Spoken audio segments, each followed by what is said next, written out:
Hi there, and welcome to Social Capital Matters. I'm your host, Kylie Taylor.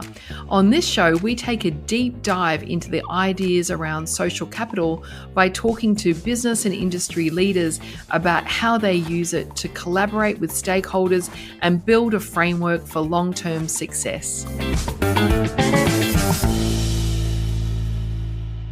Hi everyone, and welcome to a new episode of Social Capital Matters. This week we have another great conversation with another leader in the area of social capital. I'm joined by my producer Greg in Bangkok. Greg, how are you doing? Hey Kylie, I'm doing fine. Excited to talk to our guest today because she's going to be discussing an area that has very big ramifications for companies, whether they're big or small. So I'm excited to get into it. Why don't you lead us into it and introduce our guest? Absolutely. Today, I'm talking to Melissa O'Neill. Melissa is one of Australia's leading corporate affairs professionals. She's played a critical role in advising senior executives on public affairs, sustainability, reputation management, and issues and crisis communications. She is passionate about getting organisations and their leadership teams to take a holistic view encompassing all their various stakeholder groups. She's high energy, she's passionate, she's resilient. I love working with her. So let's have a chat with Melissa O'Neill.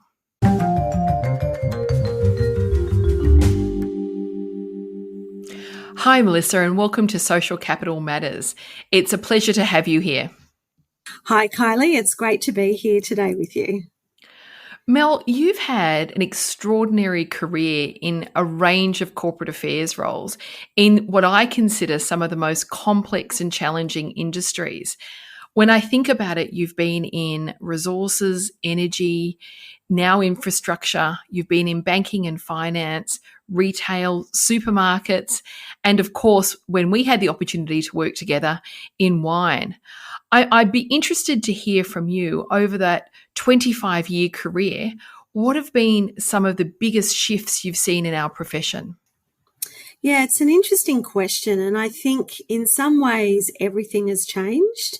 And in other ways, many things have stayed the same. So if I think about what's really changed, I think the erosion of trust across all of our major institutions is a really big factor, and I think a really big factor for corporate affairs professionals to be thinking about. I think sort of the rise of social media. I mean, Kylie, when you and I started our careers, we weren't having to deal with social media, and we certainly weren't dealing with a 24/7 news cycle, which I think has really been a major game changer. I think there's greater scrutiny on businesses and greater demand for transparency as that environment has really shifted. And I think companies are expected to do far more than what they ever were in terms of, managing stakeholders, thinking about the issues in their operating environment as well as running their business. We are definitely in an age where it's about authenticity, about values, and about an organization's purpose. But at the same time, some things have stayed very much the same. I mean, good communication is still good communication. I mean, I came up through the ranks of journalism where it really was about being able to tell great stories. And, you went into your job every day thinking about listening and engaging, thinking about what a great story looked like, what it sounded like. And I think, being able to communicate in a really timely way and with clarity and in a way that really engages your audience and is audience first is still as important as ever. Yeah, I think you're right. The idea that so many things have changed, but when you peel all that back and look at some of the core skills, they're still the same. And I think what you said about journalism training is really important. We constantly bring people into our business with a journalistic background, and we find that people with a journalistic background have that skill set of taking in a vast amount of information, understanding how it sits in a complex environment, synthesizing it, getting to the core of a matter, and then communicating it really, really clearly. So I would totally agree with that. So let's keep talking about the skills that the corporate affairs professional needs today. How do you think those skills have changed? Or as well as those core skills, are there some new skills that are required? Look, I think corporate affairs leaders need to be many things. And I think it's not so much about new skills. I mean, there are obviously new skills from a technical perspective, but when I think about it from a leadership perspective, I think the fundamental skills are still the same. I think some of them are much more amplified. I think there's no question we are in a far more complex operating environment, and the sheer pace of business means that most of the time corporate affairs people will need to be across many more things, right? Like you just think about the geopolitical environment in which many of our businesses are operating. I think that's a great example of where there has been some shifts. I think corporate affairs leaders, first and foremost, need to be curious, need to be really socially aware. You know, I often sort of talk about good corporate affairs people have one foot inside the business and one foot outside of the business. And I think that's never been truer. You know, socially aware, great cultural literacy, a really clear view in terms of where stakeholders are sitting, what's important to stakeholders. But that has to be kind of offset by a really deep understanding of the business and the sector in which you're operating in.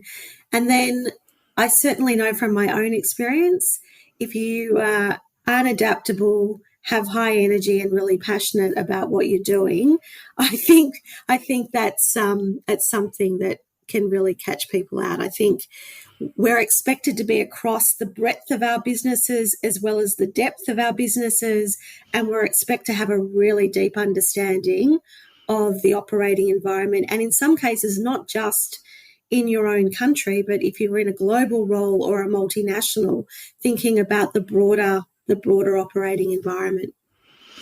I think it's that business acumen that you just brought into that is so critical for corporate affairs to be adding value at the top table, to be seen to be adding value to the business. You really need to show that you understand the business and how communications, crisis communications, issues management actually result in a stronger business outcome and enabling the business to achieve its strategy. I think so. And, you know, it's something anyone who knows me has heard me talk about endlessly, is that good corporate affairs, good communications people need to spend time, really invest time understanding their businesses and the business strategy. Strategic and commercial acumen cannot be underrated. And, you know, I just think it's probably one of the most important skills that we have. If you want to be taken seriously at the leadership table, you've got to be able to speak the same language as those leaders and understand what's keeping them awake at night, and bring, I think, a real richness to the quality of the conversation you need them to be having when they're thinking about the external environment. Because reputation, you know, in some ways, and social licenses, you know, we've got more tools at our disposal when I think about technology and social media, but it's increasingly complex to kind of navigate that. And so, yeah, deep understanding of the business is really critical. So as well as understanding the business really well, when we look outside the business, our job is very much around stakeholders. And you and I have talked a lot about stakeholders and their role in organizations. I think what started changing things for me anyway was that Larry Fink letter that he wrote to all the BlackRock portfolio company CEOs. And I think it was 2017. And it was seen as quite a watershed moment because he talked about encouraging all the companies that BlackRock was invested in to have a greater responsibility to all stakeholders. And I think the reason that got so much attention was because for the first time, a very commercial organization that creates great value for its shareholders was putting stakeholders ahead of shareholders. Then a few years later, we had the Davos Manifesto calling for a better kind of capitalism where a company serves all its stakeholders. Have you seen this kind of thinking permeate the boardrooms and leadership teams that you're working with?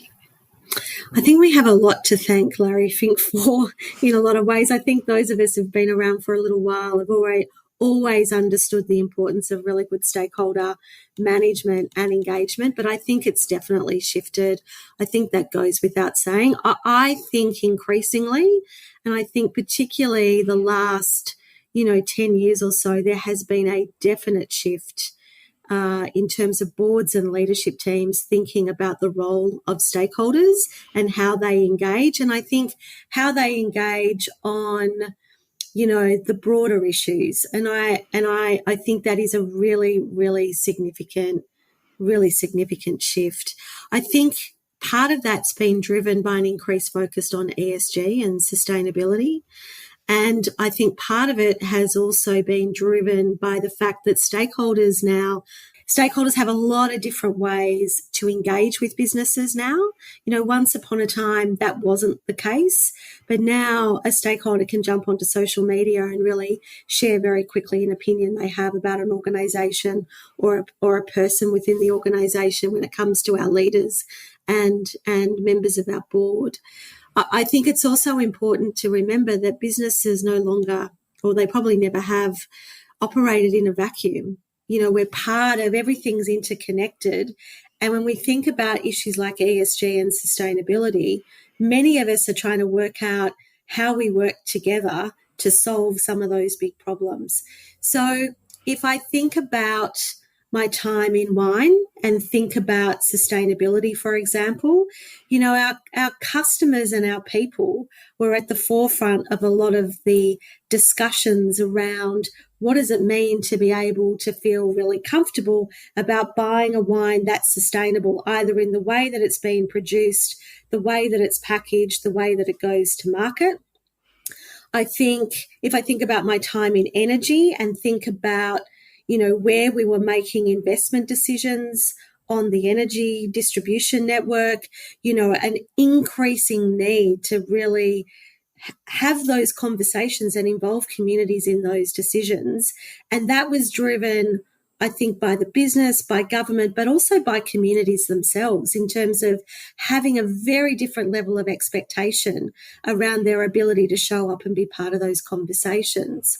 And then I think if I look at my current role here in Worley, where, we're right at the centre of the energy transition, I think our organisation is very conscious about our responsibility to be part of a conversation around what that energy transition looks like, and how we participate with stakeholders and collaborate with stakeholders to actually solve some of those problems.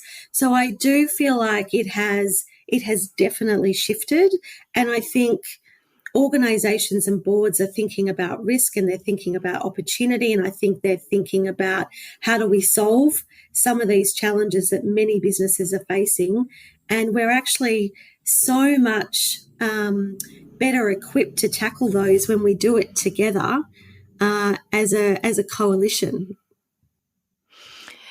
The whole idea of stakeholder primacy, or it goes by many names. It's social license to operate, bringing a stakeholder lens to all decisions, or working for the benefit of all stakeholders, not just shareholders.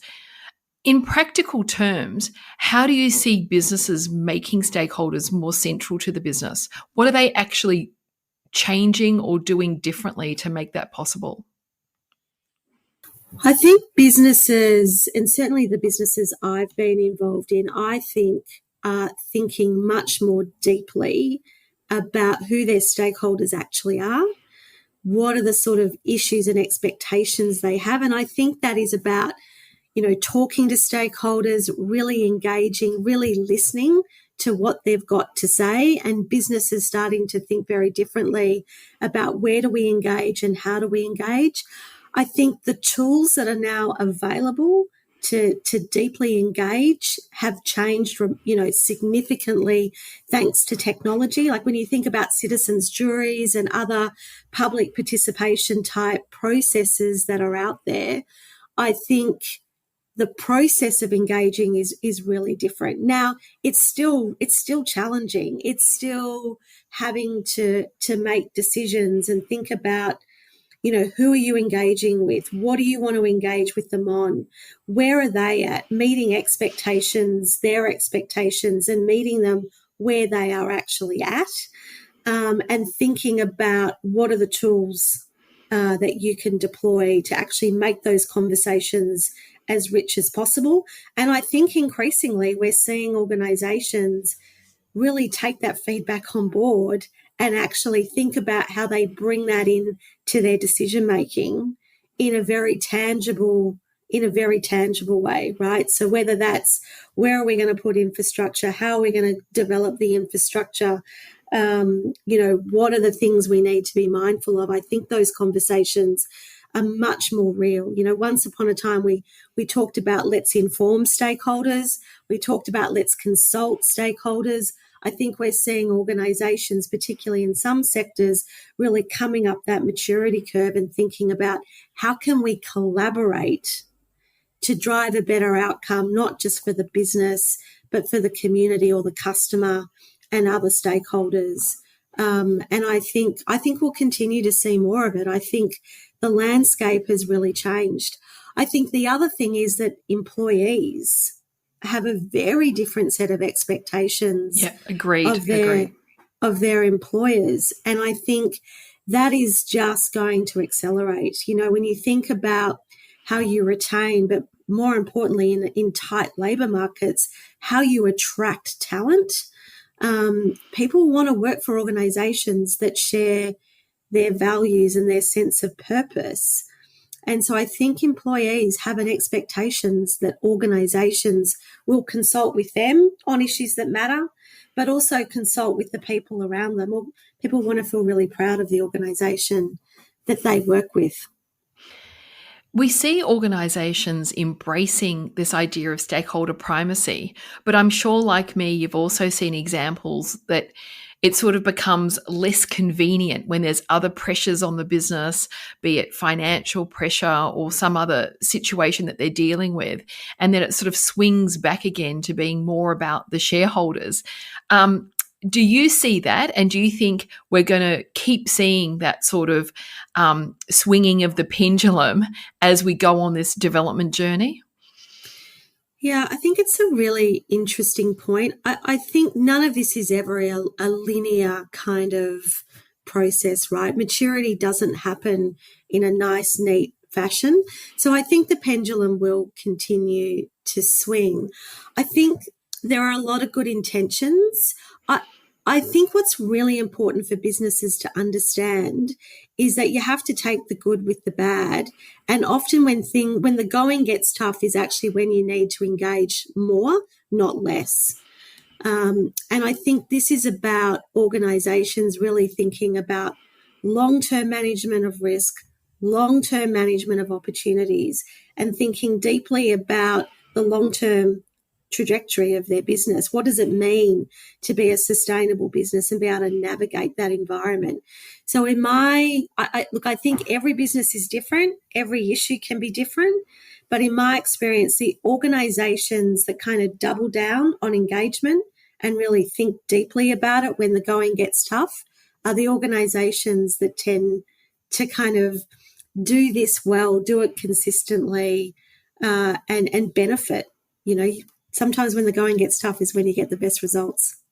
You've sort of answered my next question, because I was going to ask you about the commercial drivers of social capital, because some people think it's social capital or putting stakeholders first is a kind of social good or charitable act or some form of modern wokeism, but it's not. It is in the long-term business interests. How do you get business leaders to see that spending time with the stakeholders and really looking at the business and how it benefits the stakeholder groups is actually a commercial imperative and not just some nice thing to do? So I think the first thing is being able to talk the language of your business. I think that's actually first and foremost, and it sounds like a really simple thing, but it's often something I think we overlook. I think it's also important to talk about it in the context of commercial opportunity and risk, right? And I'll come back to the idea that reputation is something that's actually held and nurtured by our stakeholders, not by us. And so I think part of the trick is always about how do you bring the outside in? How do you do that expectations gap analysis? So, I often think about who are the conversations that I need to have with stakeholders externally to understand where they're sitting on a particular issue and what are their perceptions of our organisation. What are we doing well? Where are we not meeting the expectation gap? But also, what are the things that aren't making sense to our stakeholders? Then I think it's often about how do you take that back into the business and align it back to strategic objectives and where organizations want to get to and kind of package it up in that context. I also think then that gives you the opportunity to kind of really articulate what's the cost of not doing this and not doing it well, because often there is a cost. And then also, what's the gain for the organisation? What's the benefit for the business in terms of strategic objectives and outcomes that we can actually capture, and maybe not just capture, but actually leverage and amplify by actually working with our stakeholders. So I think it starts with bringing the outside in, and it starts with, also really deeply understanding the business. And I think the challenge for corporate affairs people is then how do you bring the two together to structure a conversation that captures the attention of business leaders inside the organisation, but also help them understand and unpack what that opportunity or risk actually looks like. I think in that last little bit you said you've really encapsulated the role of a good corporate affairs head. It's to be in the business, deep in the business, speak the language of the business and understand the business drivers and what value the business is driving for. But you said before, 1 foot out, and I really like that. But you've also got to be the person in the leadership team that keeps that external view, that has lots of conversations externally, works with the right advisors, looks at the research, talks to people, and can actually, I often say, put a mirror up to the leadership team and reflect what society is thinking about the business or the context that the business is in. Because quite often when you're working with people in an organization, they're so deep in the organization, in their industry, they just can't see it. So I thought you encapsulated that 1 foot in, 1 foot out, outside in thinking really well. That's why I think we're a bit bipolar, aren't we, corporate affairs people? Well, and I think organisations like people have blind spots, right? Like no organisation can know everything about every stakeholder. And so I think that holding the mirror up and opening up those blind spots so the organisation can really understand them in terms of what it means for the business, I think is actually really important.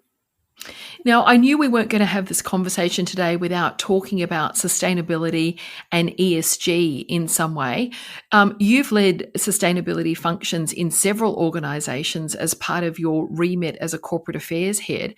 How do you see the relationship between sustainability or ESG and corporate affairs? Yeah, look, I think it's a really important partnership, right? And in some organisations, sustainability and corporate affairs sit side by side, and in some organisations, they're brought together in the one function. I think there is no question that ESG is high on the agenda for not just businesses but stakeholders. And often I think as we think about values and purpose and what organisations really stand for, like where do they really want to step up and what are the spaces that they want to own, that it comes back to your organisation's corporate positioning. And so often you can't divorce one from the other. So I think where corporate affairs really plays well is thinking about what's the right ESG positioning, what are the opportunities and the risks, and how do you avoid greenwashing? How do you avoid overselling your sustainability credentials? How do you make sure that your sustainability priorities actually are not just your priorities, but actually are the priorities of the stakeholders around you. You know, when we think about doing materiality assessments, we're wanting to understand what's important to our stakeholders as much as what's important to our business. And so then how do you differentiate and get cut through? And how do you do that in a way that's really considered and meaningful? You know, if I think about the last couple of years, most organizations want to talk about their sustainability credentials, you know, talk about the great work they're doing. And sometimes you run the risk of organizations sounding very much the same. And so really thinking about how does your sustainability agenda align to your stakeholder expectations? What are you actually going to do that's going to have a meaningful impact? What are the areas that you're going to own and drive? How do you measure your performance so that you're walking the talk every step of the way? I think is really, really important. And then how do you take that out to the external stakeholder set to actually share?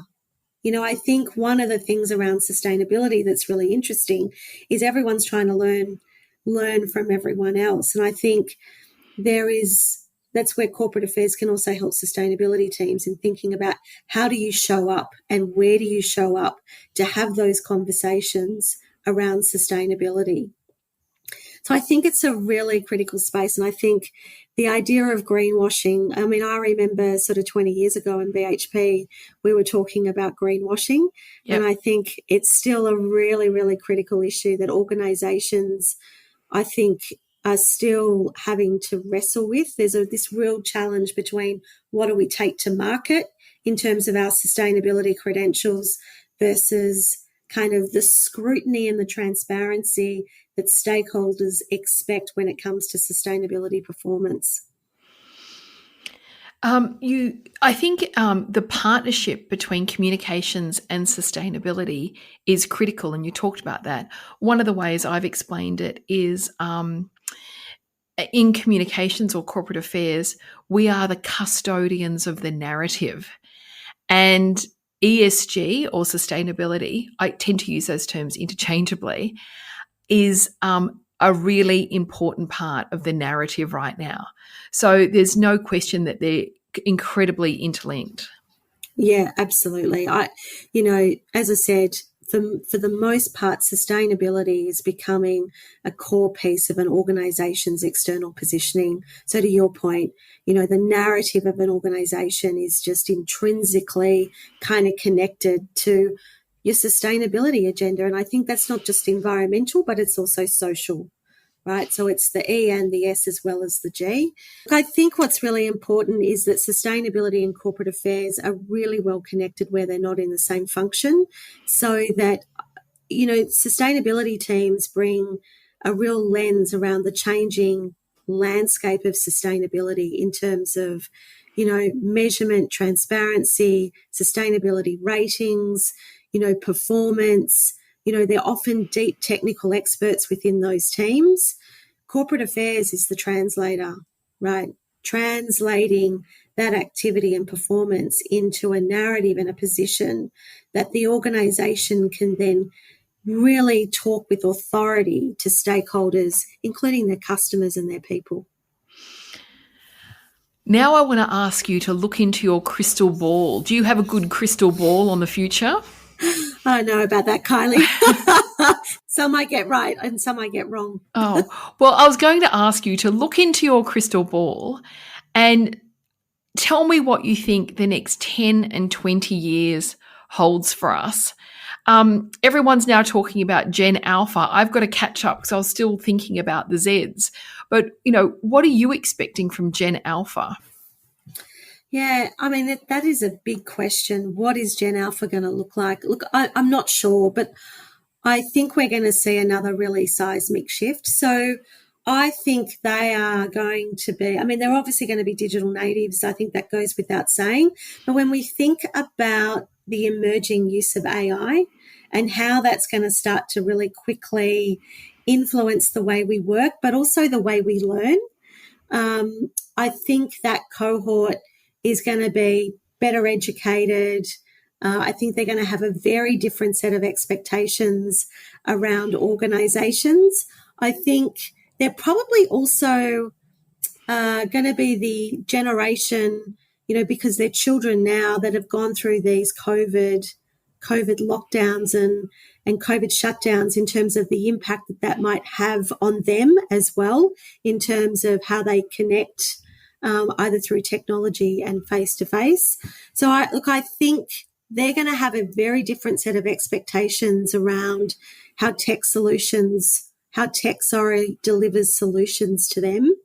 And I think strap ourselves in, because I think they're going to look incredibly different to even Gen Z.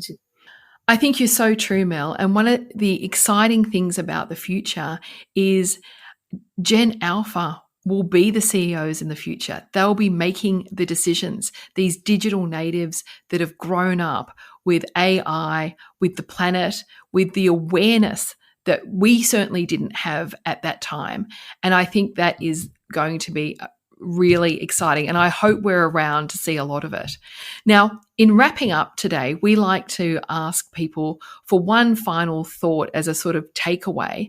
And listening to you, I'm thinking, if there's anyone listening to our podcast today who's thinking, I'd really like to take a more stakeholder-oriented approach in my business or in my company, but I don't know how to get started, what would your words of advice be? How does someone get started on this journey to start making their organization more stakeholder-oriented?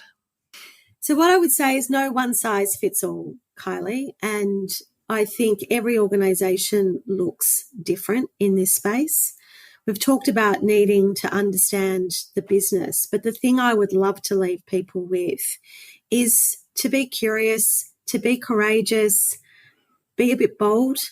Sometimes just starting where you are is the best possible place to start.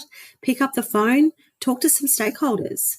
Challenge yourself to really ask stakeholders, what are their perception of you? And if you can't do that, and you want to think about it in a really programmatic perspective, I would be bringing someone in to help you unpack that.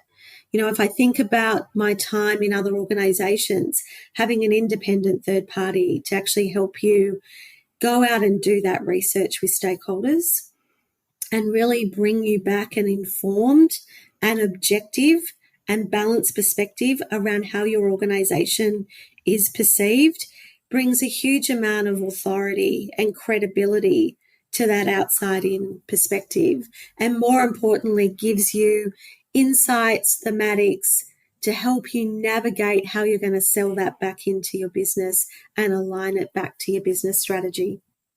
I love that. Start by listening. That's got to be a great approach. Mel, I really appreciate you taking the time to talk to me today about this. And I know you've come off an incredibly busy week, including an investor day. So you have a lot of things on your plate, but it's been great to talk to you. It's always great to talk to you. And thanks for your time. Thanks, Kylie. It's been a real pleasure.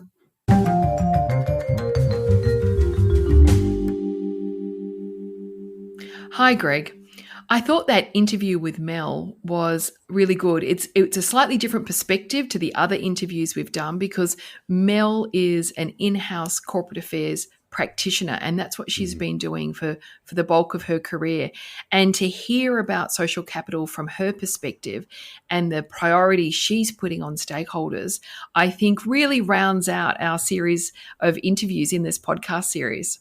It was really nice listening to her. The word that kept popping into my mind when she was talking was fractal, because everything she was talking about, I mean, you could go deeper and deeper and deeper, and there was so many layers to the topics she was discussing. It was really interesting. I love what she said about, I think the quote was, our reputation is nurtured by our stakeholders. And I think it's really important to just keep that in mind at all times, because it doesn't matter how loud you yell. You can scream until you're blue in the face about how great you are. But at the end of the day, it's all about the stakeholders and what they think of you. So I think that's good to keep in mind. Perception is in the eye of the beholder. Mm-hmm. Yeah. How true that is. Yeah, very much so. Thanks for listening, everyone. Make sure to check out the other episodes in our series exploring the brightest minds and most important issues in the world of social capital. Social Capital Matters has been a production of Baldwin Boyle Group, hosted by Kylie Taylor and produced and edited by Greg Jorgensen. Find more episodes in our ongoing series on baldwinboyle.com/podcasts, watch on YouTube, or listen wherever you find your podcasts.